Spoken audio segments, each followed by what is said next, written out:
How you doing? My name's Reece Maniscalco. For my final presentation and paper, I decided to do pollution in China. So the major pollution issue started in 1978 when Deng Xiaoping opened the doors to foreign industry in China. It's created obviously new industry in China because of all the new companies and businesses that entered.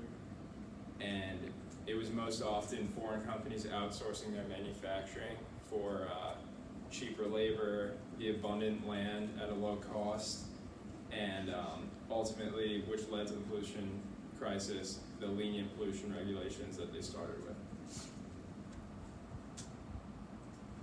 So in Shenzhen, they had a major issue once the doors were open in China of hyperpopulation growth, and that caused two issues that added to the pollution crisis. One was the excess trash from the increased population.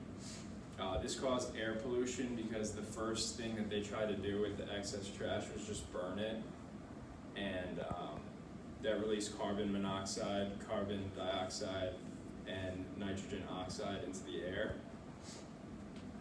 The next problem was the excess sewage, which was from obviously like toilets, people showering, people just using sinks, but the increased amount of people left the city with less places to put it, and they started dumping into local waterways, which caused extinction of their local species, as well as polluted the groundwater deposits, which is similar to what happened in Flint, Michigan over the past few years, where the groundwater sources were polluted because of fracking for gas and oil, and it left the people of Flint, Michigan with no fresh water to drink, and that's what was going on in Shenzhen in 1980s. So Beijing is another city in China with major pollution issues, and the air quality there is the main issue. What's wrong with Beijing is the smog is super strong, and it can be harmful to humans, animals, and it kills all plants, or most plants. What smog does is creates a ground level ozone layer, and as most of you guys know, I'm sure, the Earth is covered by an ozone layer that keeps us safe from the harmful rays of the sun. However, when ozone is at ground level, it can be really detrimental to human beings and other living species. And inhaling ozone can harm your lung tissue and also lead to lung cancer and lung disease, and can be very detrimental to people who already have respiratory issues like asthma or respiratory issues. Ways to combat smog. So there's three main ways that people can combat smog in big cities like Beijing. And one is to not drive as much, to use public transportation, carpool, bike, or even walk when possible. And one is to be sure that their car engine is running properly and being brought to the mechanic often when needed, because inefficient motors can increase the emissions and release worse pollutants into the air. And the last one is to avoid gas-powered power tools. And as small as that may seem, if everyone were to turn to electric-powered everything or electric-powered tools, it would make a big difference rather than burning gas. So one of the major companies that's been crucified over the past few years for their pollution is Nike. And Nike moved to China almost as soon as the doors opened in 1978, which has been 40 years now, or about 40 years now. And two major facilities that they run are the Yangtze River and the Pearl River deltas, and they've been crucified for polluting these two bodies of water. And it's estimated that their pollution in just these two bodies of water will leave 67 million citizens without a steady source of drinking water, which can be a major issue and will definitely hurt those people and their families.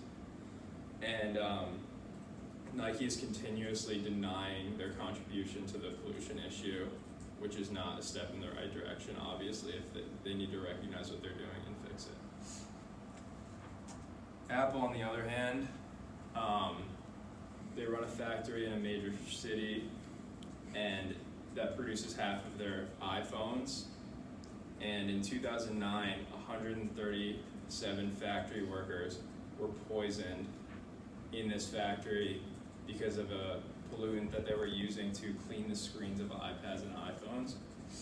And once this happened, they really started making a push towards using safer products and renewable energy. And now all Apple storefronts in the world only run on reusable energy. They also launched a $300 million fund that's purpose is to identify and invest in renewable alternatives to burning coal in China alone. So they're really turning their focus to what's going to help the world and what's going to help China's environment. And they're investing plenty of money in, so hopefully it turns around. And they're doing what Nike isn't, which is taking responsibility and trying to fix the issue. So the government's fight against pollution started in October of 2017.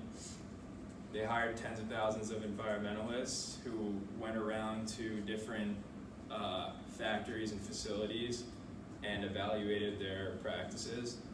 And it led to temporary shutdowns of thousands of factories that were shut down until they could fix their malpractices. And in some major cases of malpractice, they actually took overseers and managers into custody. The crackdown showed that the Chinese government was no longer playing around. They were focused on taking care of this issue, and they weren't going to sweep it under the rug anymore. And so the next step for the Chinese government is to create stricter laws and to continue this same fight and the crackdowns against these malpracticing factories. So some endangered land species are the China tiger, the Amur leopard, and the Caspian tiger, which is actually currently extinct because of this. And the acid rain is actually killing these animals at an astounding rate. It's caused by burning coal, and the pollutants go into the clouds that obviously have rain in them, and the pollutants come down with the rain, and it destroys the habitats of these animals, and as well as their food sources. The endangered aquatic species are mostly being killed by domestic and industrial sewage, which is poisoning waterways and causing eutrophication, which is a process where the water becomes over-nutrient and a layer of plant life grows over the top and doesn't allow any sunlight into the bottom, and it kills all the plants in the water that rely on that sunlight. And species at risk are the baji, which is this right here, and the Yangtze River finless porpoise. And that's my works cited.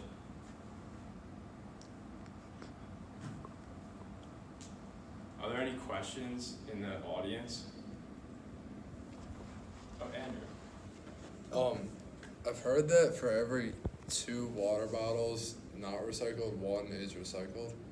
Do you think that's accurate, or do you think that it's the other way around, or do you think that's a misleading statistic?